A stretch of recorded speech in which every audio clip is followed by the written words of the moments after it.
ವಸುದೇವಸುತಂ ದೇವಂ ಕಂಸಚಾರುಣಮರ್ದನಂ ದೇವಕೀ ಪರಮಾನಂದಂ ಕೃಷ್ಣಂ ವಂದೇ ಜಗದ್ಗುರು. ಈ ಇಂದಿನ ಶ್ಲೋಕದಲ್ಲಿ ಆತ್ಮ ಪರಮಾತ್ಮನಿಗಿರುವಂಥ ಒಂದು ವ್ಯತ್ಯಾಸಗಳೇನು, ಅದೇ ರೀತಿ ಆತ್ಮ ಯಾವ ರೀತಿಯಿಂದ ದೇಹದಿಂದ ದೇಹಕ್ಕೆ ಹೋಗುತ್ತೆ, ಪರಮಾತ್ಮ ಯಾವ ರೀತಿ ಎಲ್ಲ ದೇಹಗಳಲ್ಲೂ ಇರ್ತಾನೆ ಅದನ್ನೆಲ್ಲ ವಿಷಯನ ತಿಳ್ಕೊಂಡಿದ್ದೀವಿ. ಈಗ ಮುಂದಿನ ಶ್ಲೋಕ ಕರ್ಮ ಸನ್ಯಾಸ ಯೋಗ ಅಂದರೆ 5ನೇ ಅಧ್ಯಾಯದ 22ನೇ ಶ್ಲೋಕವನ್ನು ನೋಡೋಣ. ಯೇಹಿ ಸಂಸ್ಪರ್ಶಶ ಭೋಗ ದುಃಖ ಯೋನಯ ಏವತೆ ಅದ್ಯಂತವಂತಹ ಕೌಂತೆಯನ್ನ ತೇಷು ರಮತೆ ಬುದ್ಧ ಅಂತ ಹೇಳ್ತಾರೆ.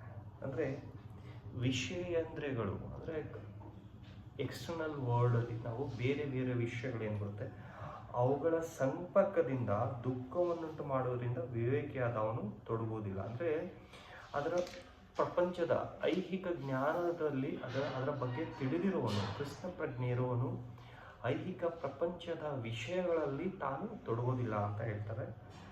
ಮತ್ತು ಅದೇ ರೀತಿ ಪುತ್ರನಾದ ಅರ್ಜುನನೇ ಇಂತಹ ಸುಖಗಳಿಂದ ಆ ಥರ ಅಂತ ಅಂದರೆ ಹೊರ ಪ್ರಪಂಚದಿಂದ ಬರುವಂಥ ಸುಖಗಳಿಗೆ ಅಂದರೆ ಮೆಟೀರಿಯಲಿಸ್ಟಿಕ್ ವರ್ಲ್ಡ್ ಅಂದರೆ ವಸ್ತುವಿನಿಂದ ಬರುವಂಥ ಸುಖಗಳಿಗೆ ಅದಕ್ಕೆ ಆದಿಯೂ ಇರುತ್ತೆ ಅಂತ್ಯವೂ ಇದೆ ಅಂತ ಹೇಳ್ತಾರೆ.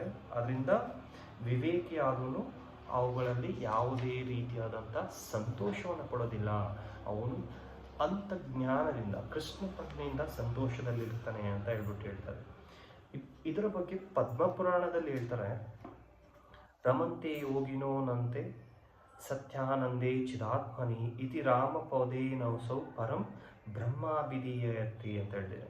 ಅಂದರೆ ಯೋಗಿಗಳು ಪರಮ ಸತ್ಯದಿಂದ ಅಮಿತವಾದ ದಿವ್ಯಾನಂದವನ್ನು ಪಡೆದಿರ್ತಾರೆ. ಅದರಿಂದ ಪರಮ ಸತ್ಯನಾದವನು ದೇವೋತ್ತಮ ಪುರುಷನಾಗಿರ್ತಾನೆ, ಅವನಿಗೆ ರಾಮ ಎಂದು ಹೆಸರು ಅಂತ ಹೇಳ್ಬಿಟ್ಟು ಪದ್ಮಪುರಾಣದಲ್ಲಿ ಹೇಳ್ತಾರೆ. ಅದೇ ರೀತಿಯಲ್ಲಿ ಶ್ರೀಮದ್ ಭಾಗವತದಲ್ಲಿ ಹೇಳ್ತಾರೆ, ನಾಯಂ ದೇಹೋ ದೇಹ ಭಜಾಂ ನ ನೃಲೋಕೆ ಕಷ್ಟಾನ್ ಕಾಮಾನ್ ಅರ್ಹತೆ ವಿಚುಜಾಮ್ಯೆ ತಪೋ ದಿವ್ಯಂ ಪುತ್ರಕಾಯೇನ ಸತ್ವಂ ಶ್ರುತ್ಯೇದ್ಯಾತ್ಮಾಸ್ಮ ಬ್ರಹ್ಮಸೌಖ್ಯಂ ತ್ವನಂತಂ ಅಂತ ಹೇಳ್ತಾರೆ. ಅಂದರೆ ಶ್ರೀಕೃಷ್ಣ ಪರಮಾತ್ಮ ಭಾಗವತದಲ್ಲಿ ಇದ್ರ ಬಗ್ಗೆನೂ ಉಲ್ಲೇಖ ಆಗುತ್ತೆ. ನನ್ನ ಪ್ರೀತಿಯ ಪುತ್ರರೇ, ಈ ಮಾನವ ರೂಪದಲ್ಲಿರುವಾಗ ಇಂದ್ರಿಯಗಳ ಸಂತೋಷಕ್ಕಾಗಿ ಬಹಳ ಕಷ್ಟಪಡ್ತೀರ.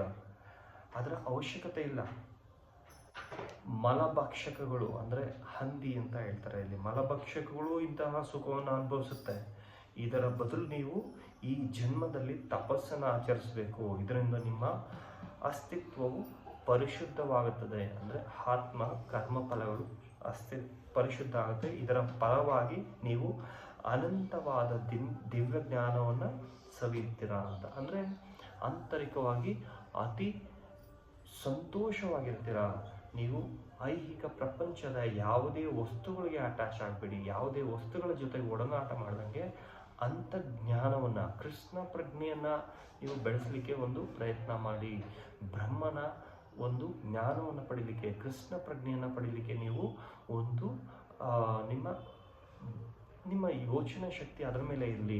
ನೀವು ಯಾವುದೇ ರೀತಿಯ ಹೊರ ಪ್ರಪಂಚದ ವಿಷಯಗಳ ಬಗ್ಗೆ, ಅದು ಹೊರ ಪ್ರಪಂಚದ ವಿಷಯಗಳಲ್ಲಿ ನಡೀತಿರೋಂಥ ಒಡನಾಟಗಳ ಬಗ್ಗೆ ನೀವು ಸಿಲುಕೋಬೇಡಿ ಅನ್ನೋದನ್ನು ಇಲ್ಲಿ ಶ್ರೀಕೃಷ್ಣ ಪರಮಾತ್ಮ ಇಲ್ಲಿ ಅರ್ಜುನನಿಗೆ ಇಲ್ಲಿ ಸ್ಪಷ್ಟವಾಗಿ ಹೇಳ್ತಾರೆ.